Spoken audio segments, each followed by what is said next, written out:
Good morning students. आज हम अपना नेक्स्ट क्वेश्चन देखते हैं। हमने कल तक 14 नंबर क्वेश्चन तक हम कर लिए थे। आज हमारा जो क्वेश्चन होगा वो 15th क्वेश्चन होगा। एंड 15 क्वेश्चन क्या है, एक केस बेस्ड क्वेश्चन है। ठीक है, ये एक टाइप का केस बेस्ड क्वेश्चन है। पहले आपको एक केस दिया हुआ है, उसके ऊपर फिर बाद में क्वेश्चन आएगा। ठीक है, केस क्या है वो देखो आप यहाँ पे बोर्ड में 15 क्वेश्चन में है। Faraday case,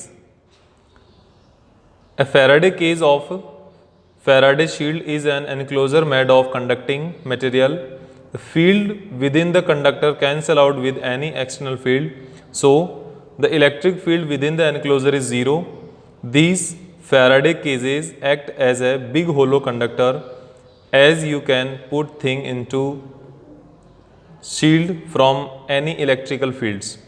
Any electrical shock the case receive passes harmlessly around the outside of the cage. यहाँ पे एक फेराडे केज की बात कर रहे हैं। फेराडे केज क्या होता है, ये एक ऐसा डिवाइस और ऐसा एक अरेंजमेंट है जिसको यूज करके हम एक प्रिवेंटिव स्पेस बना सकते हैं। ठीक है, जैसे आपने देखा होगा जो हम फर्स्ट चैप्टर पे अगर हम बात करें तो यहाँ पर कोई भी होलो कंडक्टर है, होलो कंडक्टर के ऊपर आने वाला कोई भी एक्सटर्नल चार्ज हमेशा इसके आउटर मोस्ट सरफेस पर बैठेगा। इसके इनसाइड की अगर हम बात करें, अंदर की बात करेंगे तो यहाँ पर चार्ज की वैल्यू टोटल कितनी होगी, जीरो होगी। यहाँ पर कोई भी चार्ज प्रेजेंट नहीं होगा। ठीक है, ये तो आपके पास यहाँ पर इस केस की बात आ गई। लेकिन ऐसा कोई सब्सटेंस किस तरीके से बनाए हम कि होलो हो और उसके अंदर हम कुछ ऑब्जेक्ट रख सकें, फिल कर सकें। ठीक है, तो ऐसे कंडीशन के लिए हमने फेराडे केज का निर्माण किया, फेराडे केज को बनाया। फेराडे केज एक ऐसा कंडीशन है जिसके अंदर हम अगर जरूरत पड़ने पर कोई भी ऐसा ऑब्जेक्ट अंदर रख सके जिसको इलेक्ट्रिक शॉक या electric field, external electric field, electrical effects से हमें बचाना हो। तो ऐसी कंडीशन के लिए हमें ये एक फेराडे शॉक, फेराडे केस दिया हुआ है। ठीक है, तो इसके लिए हमें अलग अलग कंडीशंस दी हुई है, जो हम 4 जो क्वेश्चन होंगे उनको सॉल्व करेंगे यहाँ पे। ठीक है, वो कंडीशन ही है, देखो। Which of the following material can be used to make Faraday keys? इनमें से कौन सा मटेरियल है जो फेराडे केज को बनाने के काम में आ सकता है। ठीक है, तो फेराडे केज बनाने के लिए मैं सबसे पहले आपको बताऊंगा एक कंडक्टर होना चाहिए वो, क्योंकि कंडक्टर ही ऐसा होगा जो अपने चार्जेस को अंदर वाले रीजन को सेफ रखेगा, आउटसाइड जितना भी इफेक्ट होगा वहां पर इलेक्ट्रिक फील्ड का, उस कंप्लीट इफेक्ट को इग्नोर कर देगा, कैंसिल आउट कर देगा। ठीक है, तो ऐसा जो मटेरियल है यहाँ पर ऑप्शन आपके पास plastic, glass, copper and wood. तो यहाँ पर कंडक्टर होना चाहिए वो मटेरियल, और इनमें से कंडक्टर कौन है, कॉपर है। तो copper can be used to make Faraday cage. Okay, Faraday cage बनाने के लिए, कंडक्टर बनाने के लिए आप कॉपर यूज कर सकते हो इनमें से। ठीक है, तो 15 क्वेश्चन है ये, और इसका फर्स्ट पार्ट में आप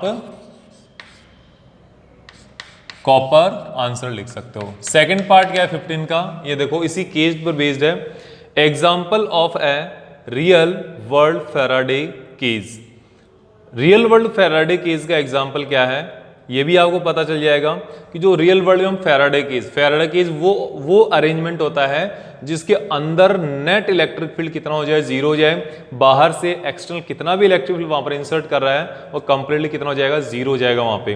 तो जो रियल प्रैक्टिकल एग्जांपल है वो हमने आपको बताया था, इलेक्ट्रोस्टैटिक शील्डिंग वाला चैप्टर पढ़ा होगा आपने, एक टॉपिक था सेकंड चैप्टर के अंदर। ठीक है, तो इलेक्ट्रोस्टैटिक शील्डिंग में आपने देखा था कि वहां पर कार के अंदर बैठा हुआ कोई भी आदमी, कोई भी इंसान सेफ रहता है कंपेयर टू इट्स आउटसाइड और एनी अंडर ट्री।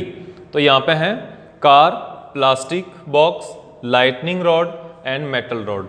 तो यहाँ पर कार इसका एग्जाम्पल है। When thunderstorm and lightning is there then you can sit in the car, that is more safer than coming outside. ठीक है, बाहर निकलने से ज्यादा सेफ होगा कार के अंदर बैठे रहो। जितना भी इलेक्ट्रिक फील्ड एक्सटर्नल इफेक्ट आएगा वो कार के आउटर मोस्ट सरफेस पर हो जाएगा, उसका इनर सरफेस पर कोई भी इफेक्ट नहीं होगा। ठीक है, तो दैट इज फेराडे केज। इसके बाद हमारे पास थर्ड क्वेश्चन है, इसका थर्ड पार्ट है। तो यहां पे मैं आपको कार एग्जांपल में ले सकता हूं। ठीक है, इसका आंसर होगा कार, ए आंसर है इसका। पहले वाले का सी आंसर है। थर्ड पार्ट है इसका, What is the electrical force inside the Faraday cage when it is struck by lightning.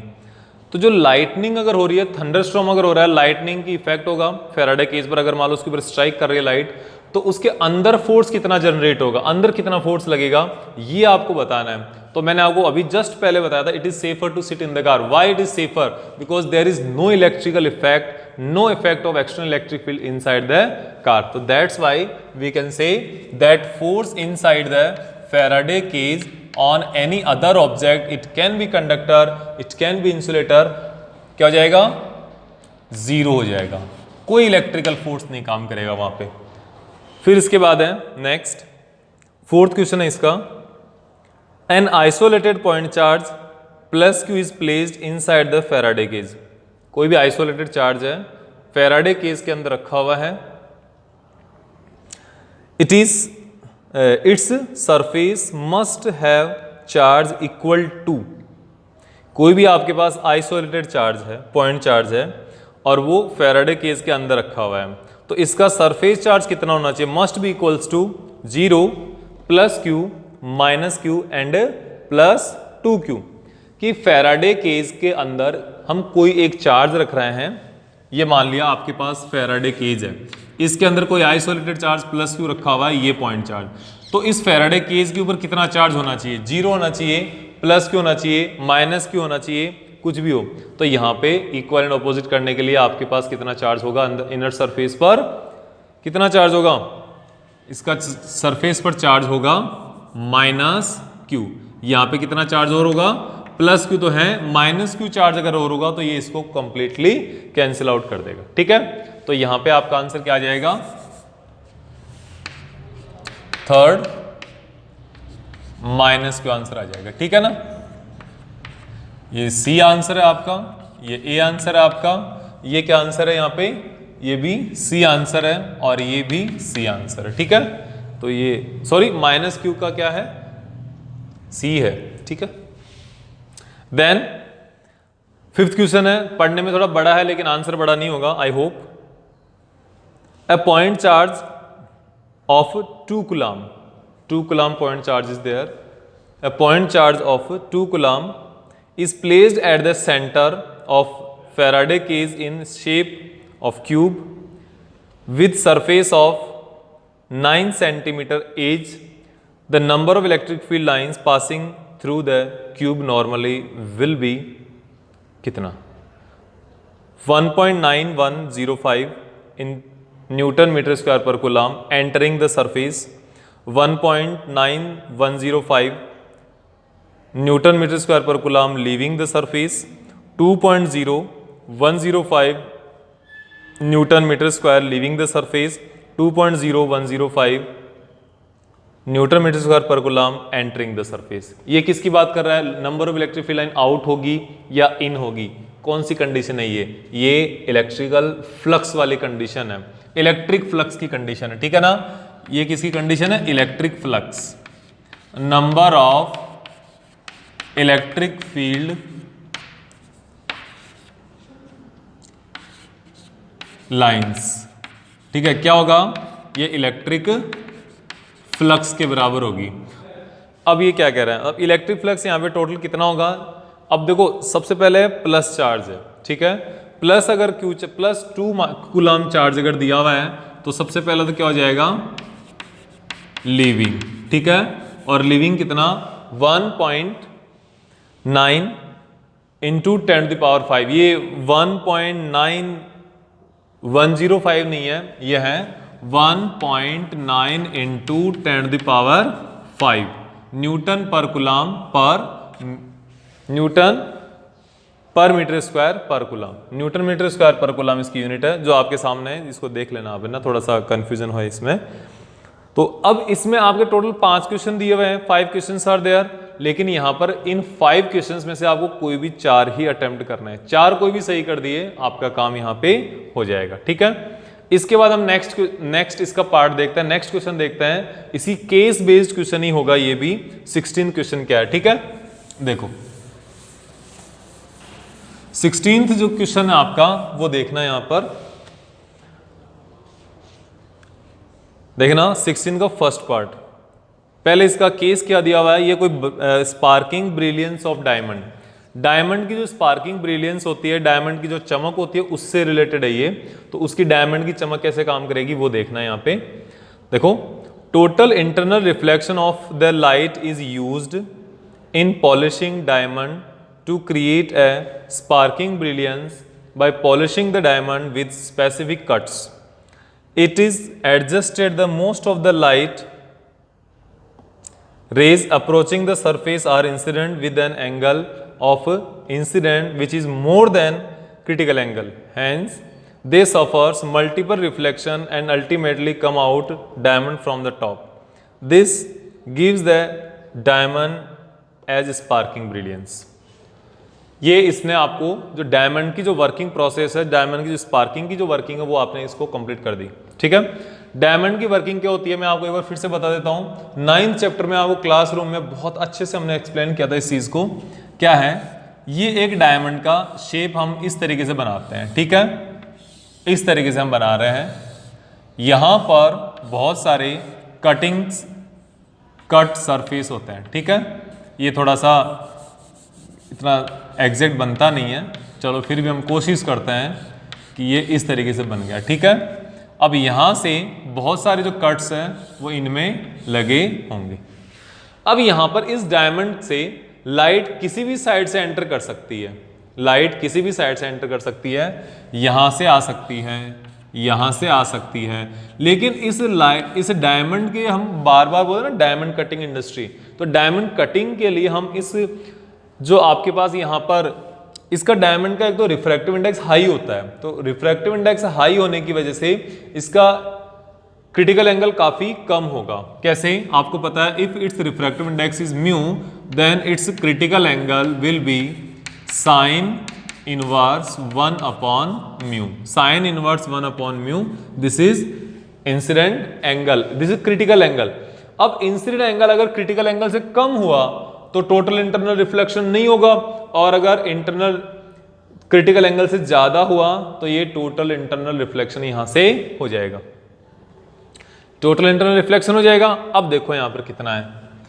अब आपको ये देखना है कि इस डायमंड में किसी भी एक डायरेक्शन से लाइट एंटर हुई तो इसके सरफेस को इस टाइप से कट किया जाएगा कि ज्यादा से ज्यादा लाइट क्रिटिकल एंगल से ज्यादा एंगल पर इंसिडेंट हो। ठीक है, most of the light should incident on each surface at the angle of greater than critical angle, then only these lights will suffer through total internal reflection. If total internal reflection is there, then most of the light will suffer multiple total internal reflection, then there will be some sparking, there will be some brilliance of this diamond. लगातार ऐसे total internal reflection होगा, लगातार होगा, यहां से यहां टकराएगा, फिर यहां टकराएगा, फिर यहां टकराएगा, फिर यहां टकराएगा, फिर यहां टकराएगा, फिर आगे आएगा, उसके बाद फाइनली ये बाहर से निकलेगा। तो यहां पर ज्यादा लाइट प्रेजेंट होगी कंपेयर टू अदर एनवायरमेंट, तो इसलिए ये क्या करेगा, इसमें ब्रिलियंस होगी। अब इस ब्रिलियंस की हम बात करते हैं आगे, इसके 5 to 6 क्वेश्चन दिए उनको सोल्व करते हैं। पहला क्वेश्चन है, light can not easily escape a diamond without multiple internal reflection. This is because light इस डायमंड से बाहर नहीं निकल सकती बिना मल्टीपल रिफ्लेक्शन के, तो क्यों? देखते हैं। फर्स्ट ऑप्शन है its critical angle with reference to air is too large. Its critical angle with reference to air is too small. Diamond is transparent. Ray always enter angle greater than critical angle. इसमें कौन सा answer सबसे suitable है? मेरे को ये लग रहा है कि यहां पर है its critical angle is too small. अभी अभी मैंने आपके सामने ये फॉर्मूला लिखा, देखो मैंने क्वेश्चन पढ़े पहले भी आपके सामने फॉर्मूला लिख दिया था ये कि since critical angle refractive index of a diamond is too large, too high, that is why its critical angle will be very very very small. तो critical angle इसका छोटा अगर होगा तो ज्यादातर लाइट इसके critical angle से ज्यादा पर आएगी, तो उसका ज्यादातर लाइट का क्या होगा, मल्टीपल रिफ्लेक्शन होगा, मल्टीपल टोटल इंटरनल रिफ्लेक्शन होगा. That is why we can say its B answer is correct. 16th question part first answer B is correct. Its critical angle is with reference to air is too small, बहुत ज्यादा small होगा, ठीक है। Next question देखते हैं। The critical angle for a diamond is 24.4 degree, then its refractive index is, इसका critical angle दे दिया आपको, इसकी रिफ्रैक्टिव इंडेक्स पूछ रहे हैं 2.4 टू 0.413 1 1.413। तो यहां पर आपको क्या दे दिया, आपके पास म्यू की वैल्यू दे दी है इन्होंने, और पूछा क्या है critical angle. Then I C is equals to sine inverse 1 upon 1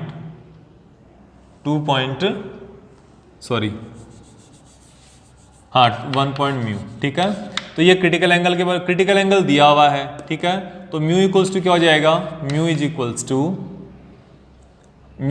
to 1 upon sine I C, ठीक है। 1 अपॉन साइन आई सी की वैल्यू कितनी होती है 24.4। अब इसकी वैल्यू अगर आप लिखोगे तो इसकी आंसर आएगा रिफ्रैक्टिव इंडेक्स का 2.41। तो this is the refractive index of diamond. हमने आपको पहले ही बताया था, क्वेश्चन सॉल्व करने के पहले ही बताया था, और फिर से आ गया ये, इसी के ऊपर क्वेश्चन आ गया ये वापस, ठीक है। 2.42 is the refractive index of diamond. Then third, the basic reason for extraordinary sparkle of suitably cut diamond is that, इसका बेसिक रीजन क्या है फॉर इसकी एक्स्ट्राऑर्डिनरी स्पार्किंग का, और चमक का क्या रीजन है। तो यहां पर देखो, it has low refractive index, it has high transparency, it has high refractive index, it is very hard. कौन सा ऐसा चीज है जिसके कारण ये एक्स्ट्राऑर्डिनरी स्पार्किंग करता है by using total internal reflection. तो रिफ्रैक्टिव इंडेक्स ज्यादा है उसके कारण, या रिफ्रैक्टिव इंडेक्स कम है उसके कारण, या ट्रांसपेरेंसी के कारण, या बहुत हार्ड है, क्योंकि diamond is very hard, you already know it, okay. क्या कारण है आप बता सकते हो, यस। पहले खुद का आंसर लिखो, फिर इस वीडियो को पॉज करो, उसके बाद मैं बताता हूं आपको। आई होप आपने लिख लिया होगा। इसका सबसे बड़ा रीजन है high refractive index and low critical angle. तो हाई रिफ्रैक्टिव इंडेक्स इसका एग्जांपल होगा, ठीक है ना। ये आपके लिए एक और क्वेश्चन हो गया। High refractive index is the example of this, is the reason for this sparking, okay. तो it's answer is C, high refractive index, ये हो जाएगा, ठीक है। फिर इसके बाद क्या है, fourth, A diamond is emerged. Fourth question है, बहुत ध्यान से देखना, इसी का फोर्थ पार्ट है 16 क्वेश्चन का। A diamond is immersed in a liquid with a refractive index greater than water. Diamond को आपने पानी के अंदर नहीं, लिक्विड के अंदर डिप किया है जिसकी रिफ्रैक्टिव इंडेक्स पानी से ज्यादा है, पानी से ज्यादा रिफ्रैक्टिव इंडेक्स है। Then the critical angle of total internal reflection will be, total internal reflection क्या होगा, ठीक है। उस लिक्विड का रिफ्रैक्टिव इंडेक्स पानी के रिफ्रैक्टिव इंडेक्स से बड़ा है, ज्यादा है, ठीक है। तो क्या होगा, will depend on the nature of liquid, क्या इसके नेचर पे डिपेंड करेगा। Critical angle decreases, remain the same, और इंक्रीजेस, क्या होगा। इस क्वेश्चन को पहले ध्यान से देखेंगे, उसके बाद इसका आंसर सॉल्व करेंगे, ठीक है।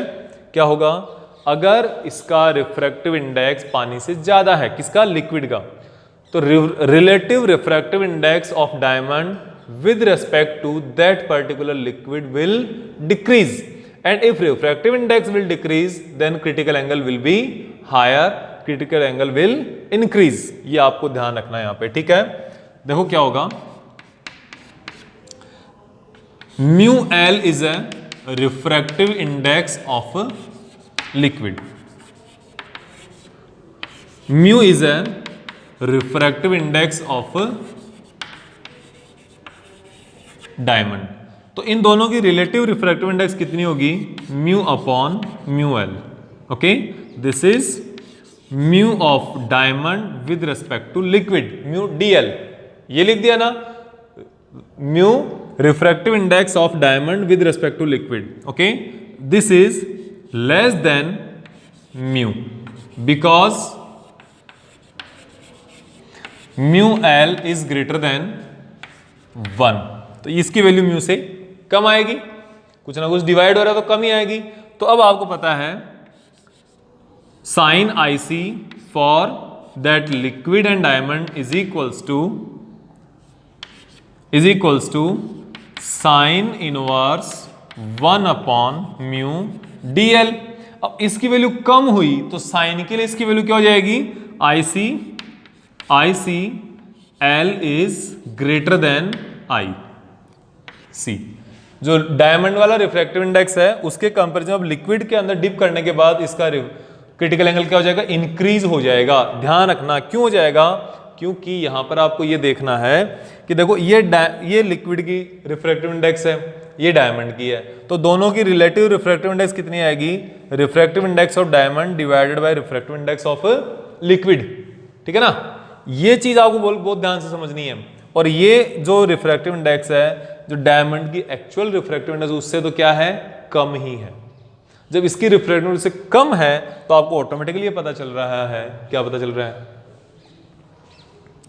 कि फॉर्मूला क्या है रिफ्रैक्टिव इंडेक्स इसका क्रिटिकल एंगल का, फॉर्मूला है I C of liquid is equals to, liquid diamond के साथ बात कर रहे हैं, ठीक है, sine inverse 1 upon mu D L, और म्यू डी एल की वैल्यू म्यू से कम है। म्यू से कम अगर इसकी वैल्यू होगी तो ऑटोमेटिकली आपको पता है कि ये जो वैल्यू कम होने के कारण आई सी की वैल्यू इंक्रीज हो जाएगी। ठीक है, तो आई सी की value will increase and it's answer is D.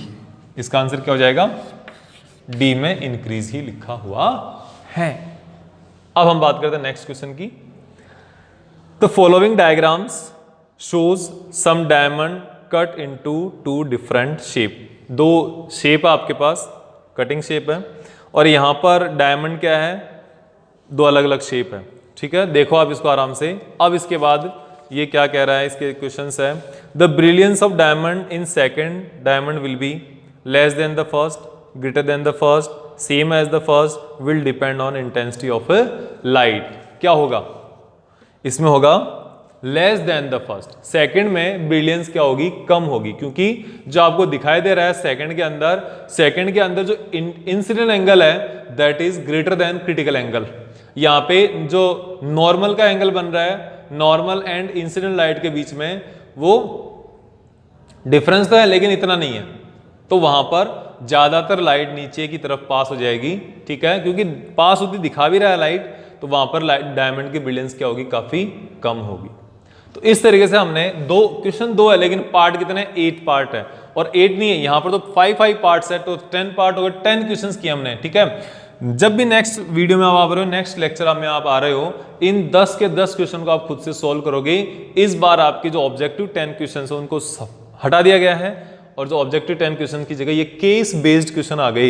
एक टॉपिक आया, उस एक टॉपिक पे 5 क्वेश्चन आएंगे, उनमें से 4 आपको अटेम्प्ट करने होंगे।